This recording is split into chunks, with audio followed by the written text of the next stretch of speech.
Today, we answer the question that has dominated the entire offseason for the Mariners.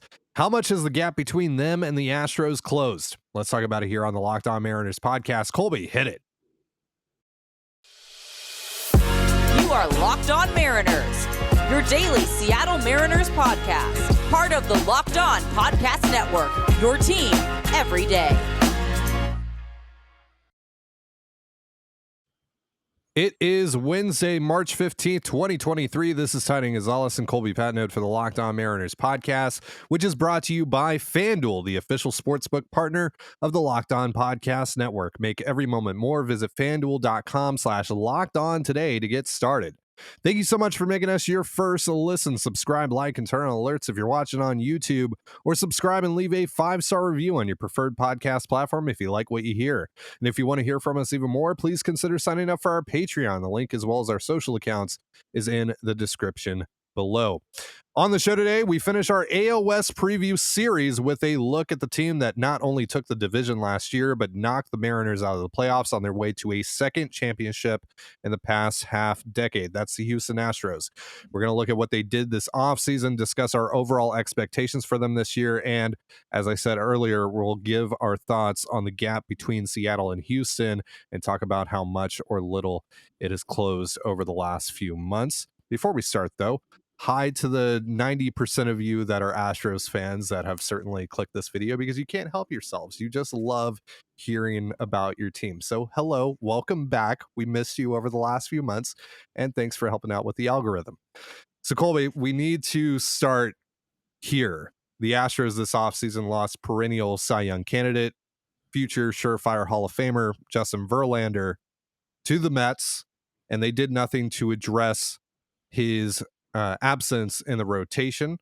Obviously, they have tons and tons and tons of homegrown talent within that rotation. We talked about this last week with Alex Fass, a pitcher list of just how remarkable that truly is, what their player development has been able to do over the last few years to build up some of these guys like Christian Javier and Framber Valdez.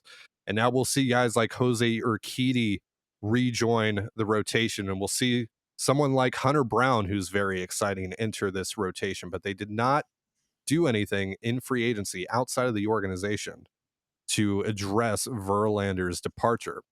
On top of that, they did make a big splash in adding Jose Abreu, the first base / DH from the Chicago White Sox, who's 2 years removed from an AL MVP.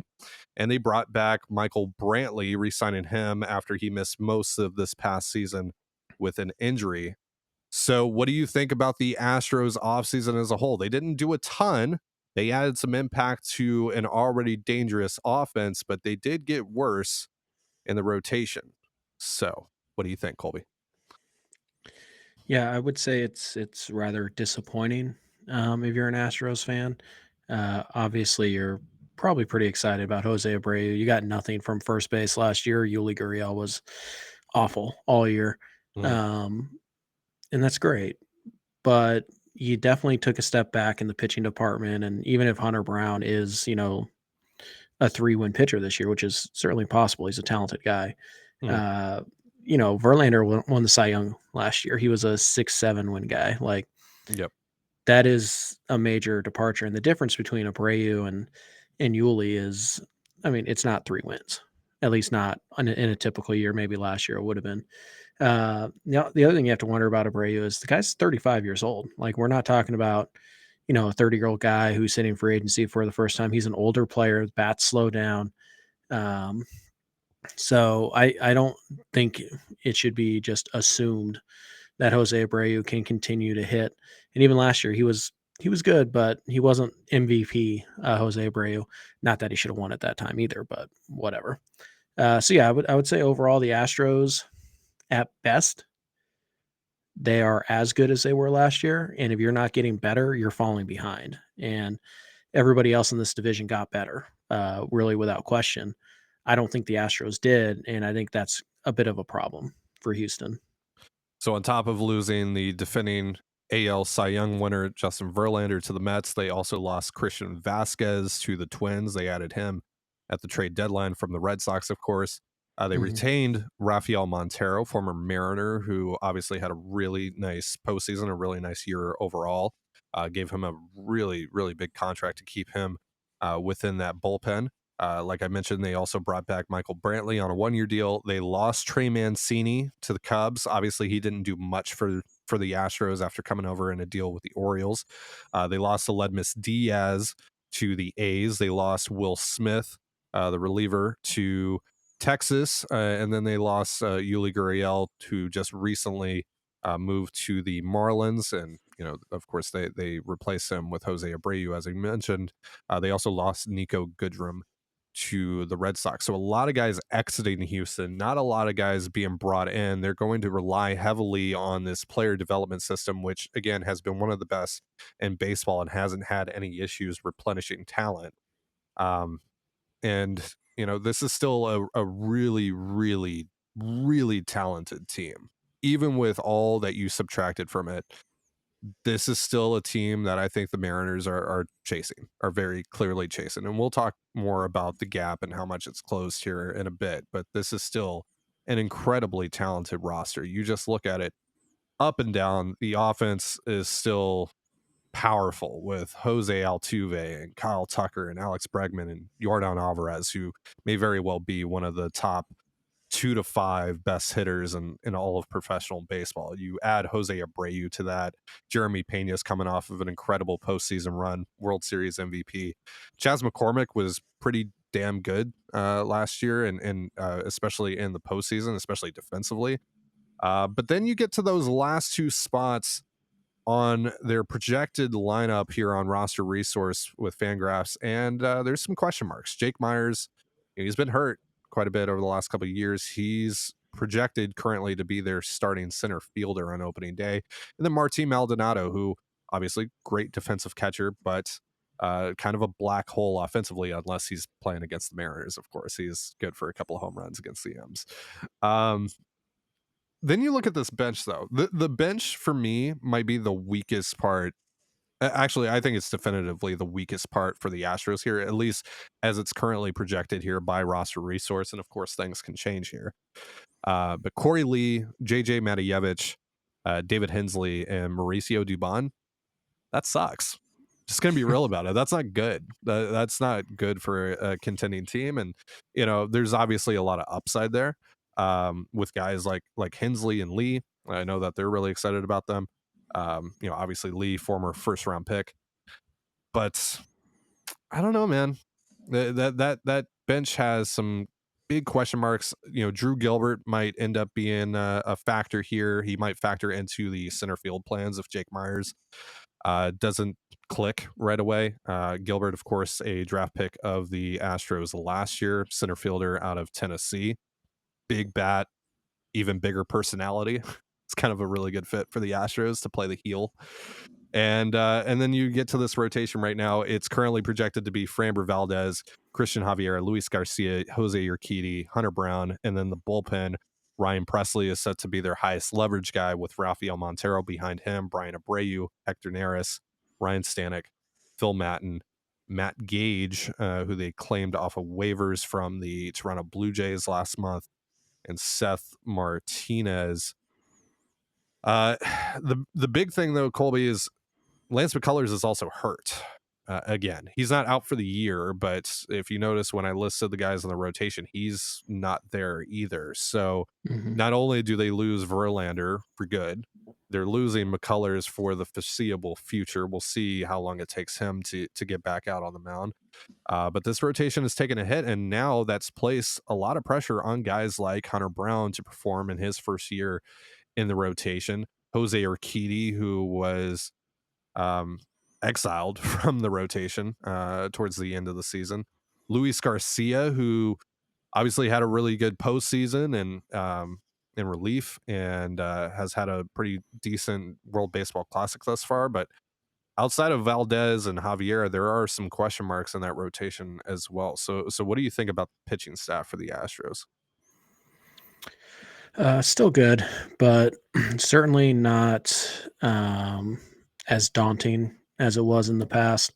Obviously Framber is a very good pitcher, and so is Garcia and Javier. There's certainly a lot of upside there, but none of those guys are Verlander, right? They're just a little bit different. Verlander's in a different tier. So it's still a very good pitching staff. I don't think it's the best in the American League West, and I think last year it probably was. So a lot has changed in that regard, and that's one of the areas where the Astros have taken a step back, where their peers in the AL West have closed the gap, and in my opinion, one of them has surpassed Houston's rotation, but it's still a very good rotation. There's still upside in it, and we know that the Astros, despite everything that they do wrong, typically, you know, I think we all know, they are very good at developing starting pitching. Yes. Yes. So, and they are defending champs. We'll find out how they, cheated their way to it in a couple of years, I'm sure. Don't worry, guys. Rob Manfred's not going to take it away. The World Series trophy is just a hunk of metal. It is just a hunk of metal. It doesn't really matter. Don't worry, guys. Nobody's trying to take away your championship. In fact, you're the one that keeps on trying to justify your 2017 championship instead of just saying, screw you, we won it. No. The garbage cans didn't help that much because half our guys didn't even use them. Right? Yeah, that's right. I saved you that comment down below. It's fine. It's fine. You're welcome. There you go. We might save you a couple more comments here coming up. Your daddy, all that stuff. Yeah, just go ahead, get it out of your system. We'll appreciate the help that it gives us with the algorithm and all that. Appreciate it. Thanks for looking out. All right, so yeah, let's talk about expectations for this team in 2023. And the gap between the Mariners and the Astros here in just a moment. But real quick, a reminder, this episode of Locked On Mariners is brought to you by FanDuel. The midway point of the NBA season is here, and now is the perfect time to download FanDuel, America's #1 sportsbook, because new customers get a no-sweat first bet up to $1,000. That's bonus bets back if your first bet doesn't win. Just download the FanDuel Sportsbook app. It's safe, secure, and super easy to use. Plus, FanDuel even lets you combine your bets for a chance at a bigger payout with a same-game parlay. So don't miss your chance to get your no-sweat first bet up to $1,000 in bonus bets when you go to FanDuel.com/locked-on. That's FanDuel.com/locked-on to learn more. Make every moment more with FanDuel, an official sports betting partner of the NBA. And you're listening to the Locked On Mariners podcast. Thank you again for making us your first listen.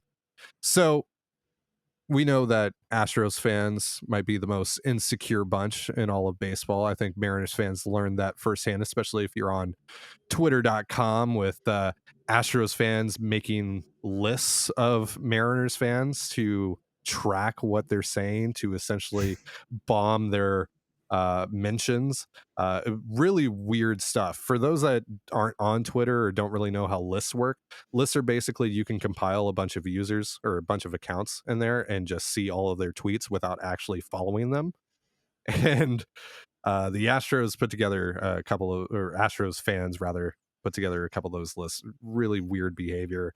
We had a ton of comments from Astros fans during the ALDS, and even well after, when they were in the middle of a World Series appearance. All they could really think about were the Mariners and us. And you know what? I appreciate it. I appreciate it. It warms my heart that someone out there is thinking about me. So thank you. Yes. With the cost of housing continuing to rise, it's nice to know I always have a place to stay rent free if I need it. That's true. So with that said, because Astros fans are so insecure, let's say something nice about their team. And that's, hey, you guys are still really good. And you guys are probably slightly better than the Mariners still. We'll give you that. All right. Okay. Ooh, we got a little hot take coming. Got a little hot take here. Come on, say your piece. Say it. Say it now. Say it now. Let's see. The Mariners will win 98 games. The Astros will win 69. Nice. Yeah. I mean, who's the real winner there? The Mariners. The Mariners. Winning over memes. Yes. Yeah. Well, I mean, if you're the Mariners, you can do both. Yeah, sure. Yeah. You're a lot better at it than the Astros are. Yeah, that's true. The memes, not the winning. Yeah.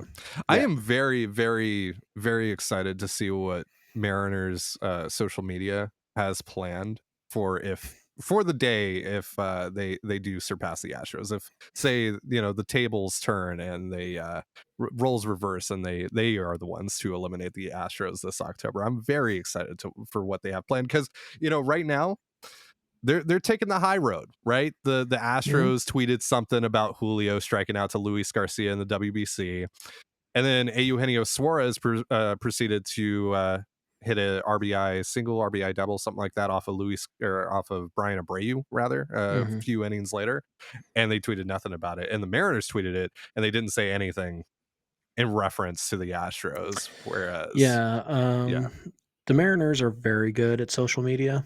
Yes. So rest assured, they've saved the receipts. So we'll see if they ever get to use them. But the Mariners are good at that. So they don't use the same old joke over and over and over again either. I mean, you love to see it, Colby. You do. Get it? SEA? Yeah. Like see us rise? Whoa. So epic. It's so epic. You guys call the Cowboys the Cowgirls, don't you? The Vikings, the Fight Queens. Yeah. You're the that 40, kind of fan, the 40 you? whiners, the sea chickens. Yeah. You're those kind of losers, aren't you? Yeah. I think we know the answer. Yeah. You are. Yeah. Same person, same personality. Astros same. fans and those fans, let's call them. So sure. Same personality. Sure. Yeah. So what were we supposed to talk about this segment? I don't know. I've enjoyed the bashing ever since last night, doing that with the Angels, even though that didn't get a ton of views. Guys, help us out here. Watch the AL West previews. I don't know what's going on here. I don't know if the algorithm just doesn't like the fact that we're using the word preview or what, but these episodes haven't done super well. Please watch. Please listen to us bash these teams. We're having a great time doing it. We're having a lot of fun. You would have a lot of fun too if you watch them. All right, so we're talking about expectations for this Astros team. Where they stand in the hierarchy of both the AL West and just the American League and Major League Baseball as a whole. Just as a reminder, they won 106 games this past year. We've talked about their roster, where it stands now, what they've lost this offseason. How much do you think that does take a hit into their 2023 ceiling? I'd be pretty surprised if they won 106 games again. I wouldn't be all that surprised if they won, 98 to 100. So I still think they're a very good team. I think they're, I think you make an argument they have the best roster in the American League. And, at just about every betting site out there, including FanDuel, has them as the favorite in the American League. And I think that's well earned. So the Astros, well, I think they are worse than they were last year. I still think that they are right now considered the favorite in the American League. And I think they probably should be. They're the defending champs. They are still a very good roster. They still have upside that they can dig out of some of the guys on their roster. So I think they probably should be the favorites. I'll just say this. I wouldn't bet money on them winning the American League this year. Well, and to me, again, I do believe in this player development system that they have in place, but this does feel like right now, as things currently stand, that they're an injury or two away, and they've been remarkably healthy for the most part in years past, especially with their lineup, save for a couple of guys like Michael Brantley. But overall, they haven't dealt with too many serious, long drawn out injuries here over the last few years. And I feel like they're a couple of injuries away from, I don't think that they don't have the depth right now. I don't think they have it right now. That can change. Guys can obviously, raise their ceilings, their floors, etc. in the minors and, off of that bench. And, they do have some nice pieces that they can trade to go out and get better. But they haven't done that yet. They didn't do that this offseason. And clearly they did not want to be really in this position heading into opening day, because they did go out and try to get guys like Wilson Contreras and Dalton Varsho. Like, they had a bigger plan for what they were hoping this roster would look like, and that just didn't pan out. And now they're essentially just working with what they have. And so I do feel like that lack of depth could come into play here. Especially, look, the rotation again is at the top of it with Valdez and Javier is great, but I do have concerns about 3 through 5. Yep. I think Hunter Brown's a really exciting prospect. I think he's really interesting, and we got to see what he can do, out of a bullpen role during the postseason against the Mariners. But starting is a different animal, and there's a lot of Astros fans that I've seen that think that he's going to be able to step in and be a 4-win pitcher right away. And look, I had a lot of doubts about Jeremy Pena, and he didn't have a particularly amazing, regular season. Obviously had a fantastic postseason. Didn't have an amazing regular season, but I would say that I was still wrong about Jeremy Pena, that he was a lot better than I thought he would end up being, and that he replaced Carlos Correa's absence in a better way than I thought he would. That the Correa departure didn't have as much of an impact on the Astros as I thought it would because of Pena. But you're talking about going from Verlander, the defending Cy Young winner, to Valdez, who's a really good pitcher, but that's still a pretty big gap between Verlander and Valdez. Javier is great. I'm not debating that. But then you go into Garcia, Urquidy, Brown until McCullers gets back, and who knows what McCullers is going to look like post-injury. He keeps on getting hurt. Eventually, that is going to have some wear on his body. Yep. I just, that's a major question mark for me. And if 2 of those guys don't pan out, what's their plan?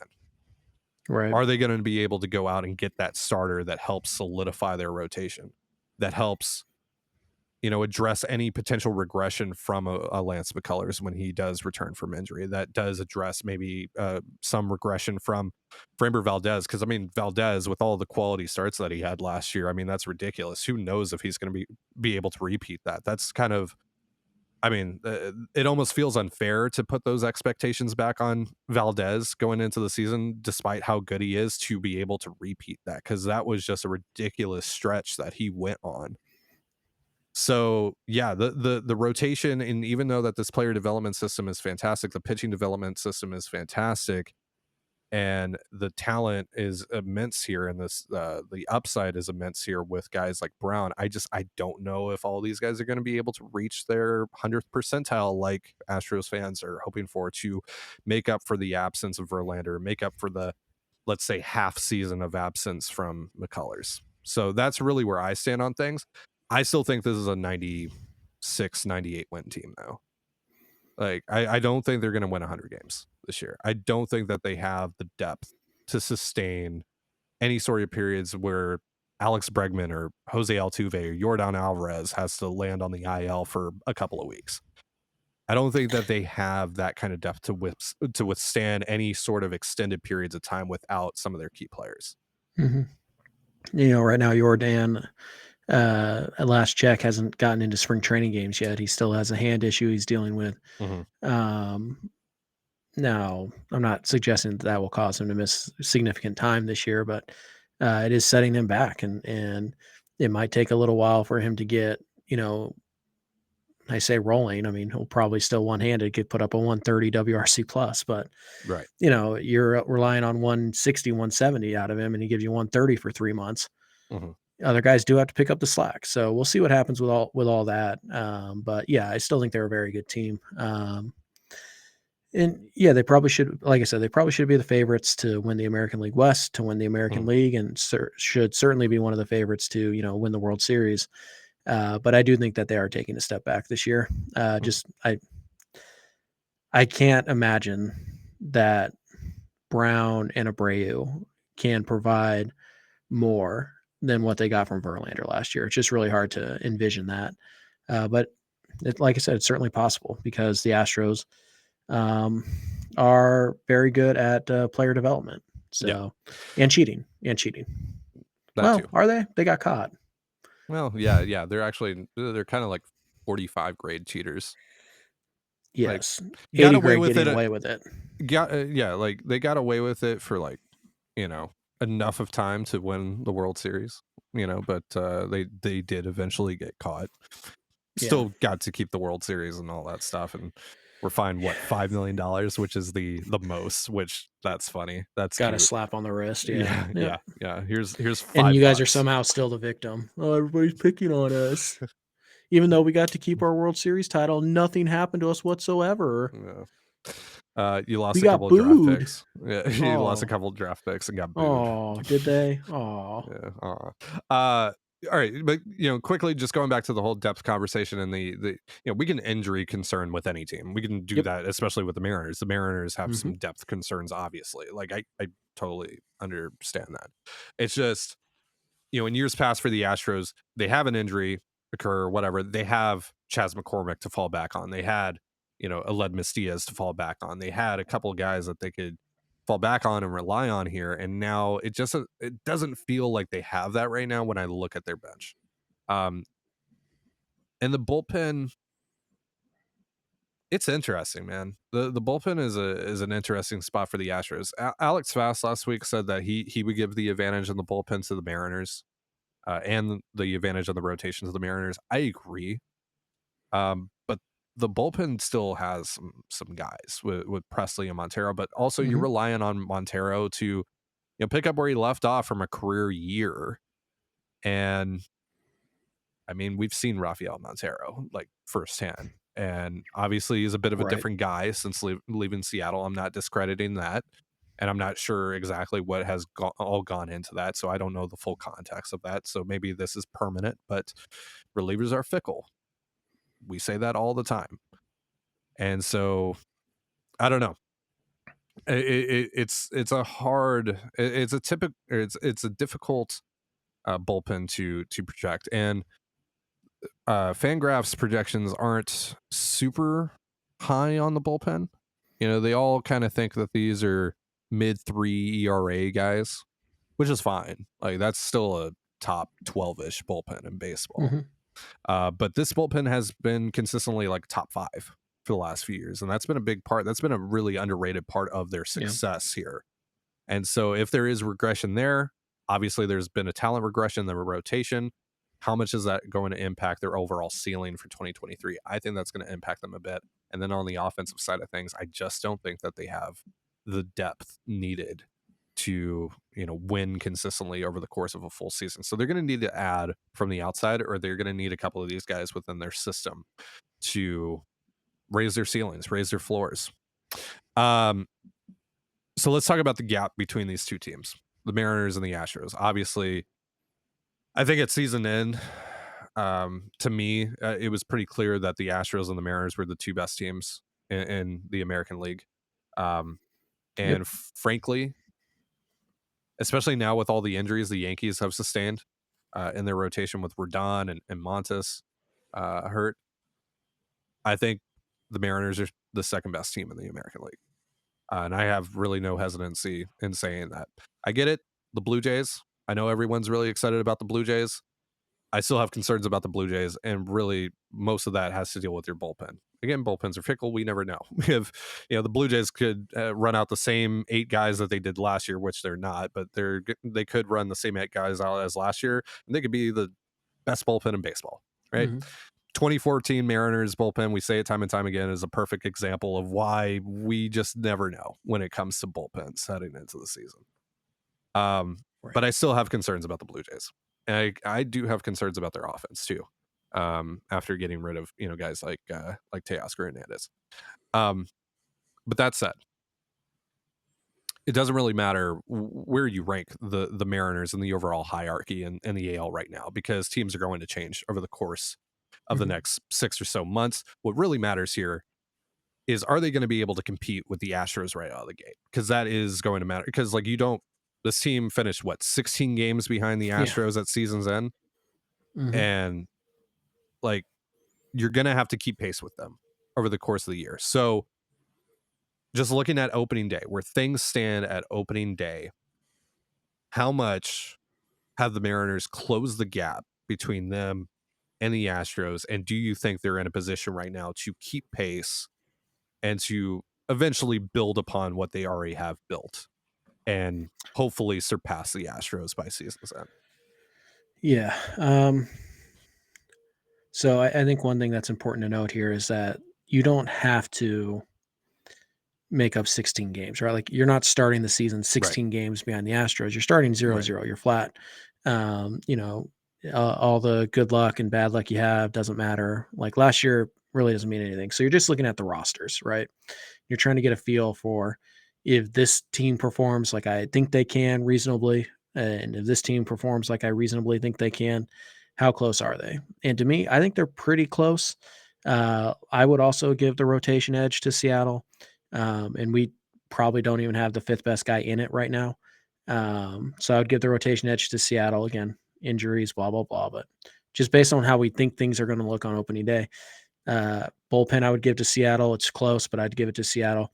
Offense, I think, is a little bit more of a gap still between Seattle and Houston. I think Houston's lineup just has a few more stars in it, frankly. Julio's great, and we think Teo can be that type of guy. But even if Julio is your Don, right, and Teoscar is your Kyle Tucker, Mhm. who's the Jose Altuve, who's the Alex Bregman, you can Right. you can get close, and the Mariners do have an edge in some places like catcher.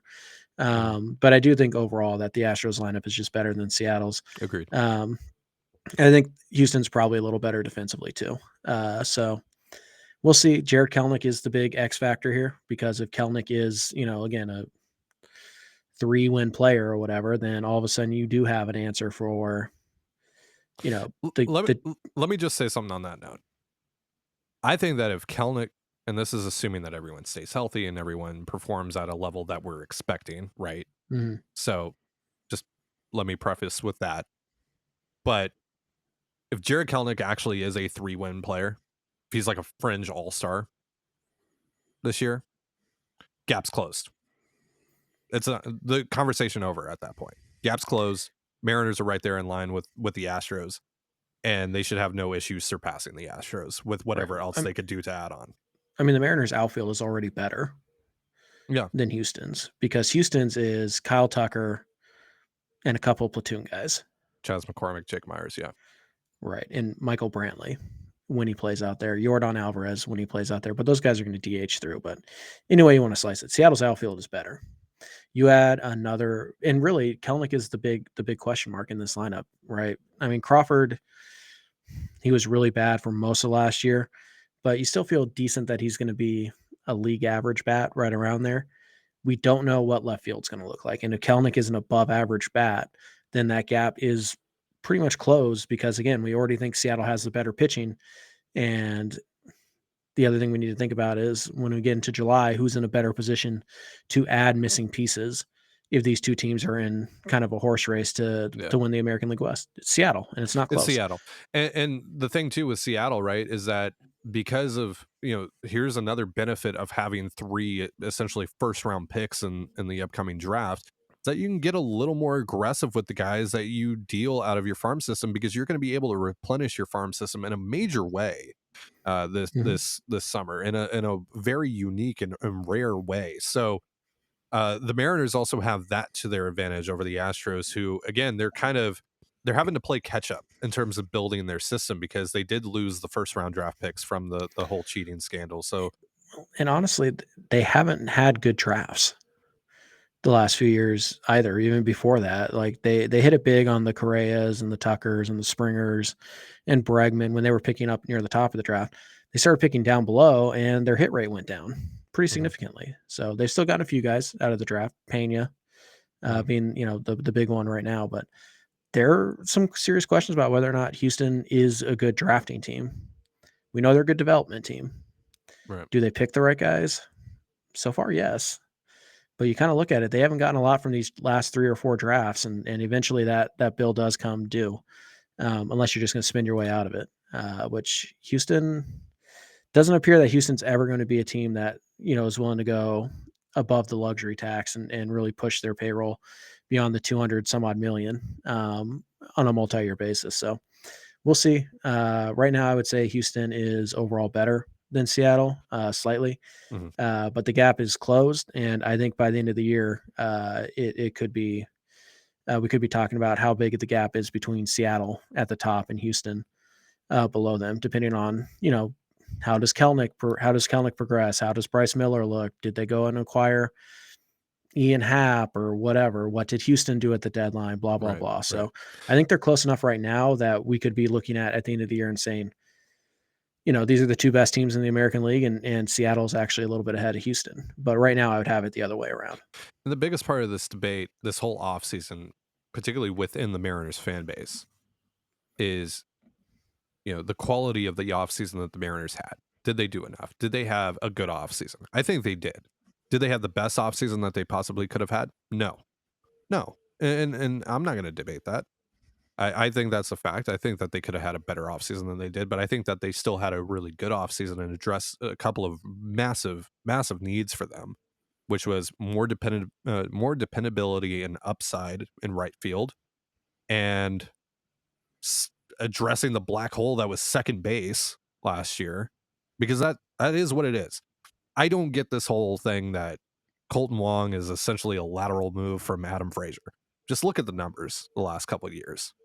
Those guys are completely different players. Colton Wong is in another universe compared to Adam Frazier. Now, is Colton Wong Trey Turner and Xander Bogaerts and all these guys that Mariners fans wanted this offseason? No, he's not, but he's still a really good player who, a couple of years ago made a swing change that looks to be sustainable, and he's had a lot of offensive success. Now, the defense is a question because that's regressed over the last couple of years, at least as far as the metrics go.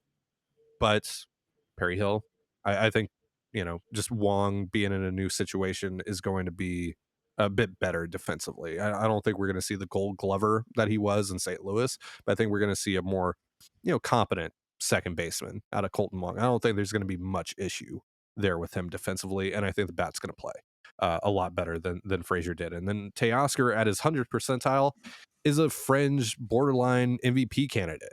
And even at his 80th percentile, 85th percentile, he's still one of the best hitters in the American League.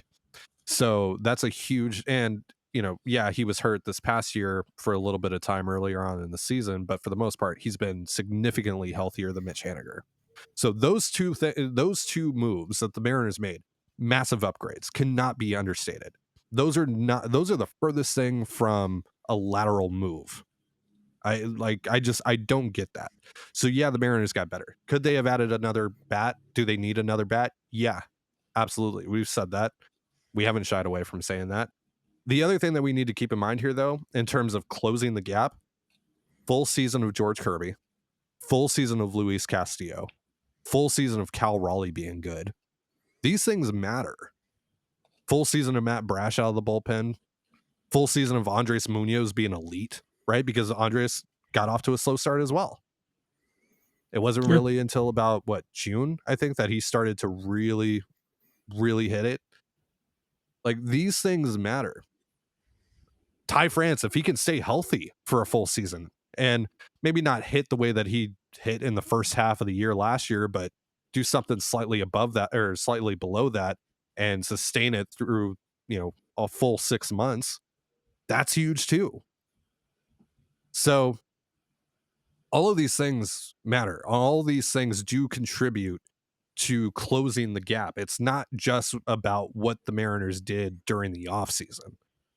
It's quite frankly a very small piece to it when you consider all of these other things, because it's really, again, what it breaks down to is, can you just keep pace with the Astros until you get to July, when the Astros are going to, add to their roster, when you're going to add to your roster, when the rest of the American League is going to add to their rosters? Can you keep pace? And if you can keep pace, I have no doubt in my mind that the Mariners can get better than the Astros by the end of July, and that they'll be a better team than the Astros and could very well be the best team in the American League by the time that we roll into October. Yep. So right now, has the gap fully closed? No, I don't think so, but I think it's very close. And I think that a couple of things swing in one direction or the other, and you're right there. So I'm very excited about what this Mariners team can do this year. I'm not as scared is too strong of a word. I think just wary of the Astros. I'm not as wary of them. I think that the Mariners can compete with them. I think they can go toe to toe with them. And I mean, we saw that even in a postseason series. Yeah, they didn't win any of those games, but they played them incredibly close and gave them the toughest time in the postseason, really, than any other team that they faced. Yeah, the Phillies got a couple of games off of them, but I thought the Mariners played the best series overall against the Astros. And a couple things go, in another direction in those games, and maybe it's a whole different story for how the entire postseason went. So yeah, I'm not really concerned with the Mariners being able to compete against the Astros when they face them head on, and really being able to keep pace here, because I think they've done enough. Could they do more? Yes, but I think they've done enough. Anyway, do you have any closing thoughts before we hop off of here? No, you successfully ran out the clock. Okay. So. Yeah. I have a lot to say. I have a lot to say about this, because I've been reading this stuff for. All right. I've been reading this stuff for the last, few months over the winter, and it boggles my mind. It boggles my mind, especially the stuff with Teoscar and Colton Wong, but I digress. So that's been our AOS preview series. If you haven't checked out the Rangers, A's, and Angels episodes, do so. They're on our YouTube channel right now, or if you're listening on podcast platforms, check them out. It's on Spotify. It's on all the podcast platforms. Just go to our page and you'll find them over there. But that's going to do it for our show. Thank you so much for tuning in to the Locked On Mariners podcast. For Colby Patnode, I'm Trident Gonzalez. Be sure to give us a follow on Twitter at LO_Mariners. You can follow me at Dane Gonzalez, that's DANEGNZLZ, and Colby at CPAT11, that's CPAT11. Follow us on Instagram and TikTok at Locked On Mariners. That's one word, Locked On Mariners. You can also find all that stuff in the description of this episode. And thank you again for making us your first listen. Now for your second listen, check out Locked On Fantasy Baseball. Win your league by listening to Matt and Dom every day as they bring you the best fantasy draft strategies. It's free and available wherever you get your podcasts, just like us, part of the Locked On Podcast Network, your team every day. And with that, have yourself a beautiful baseball day, and we'll see you tomorrow. Peace.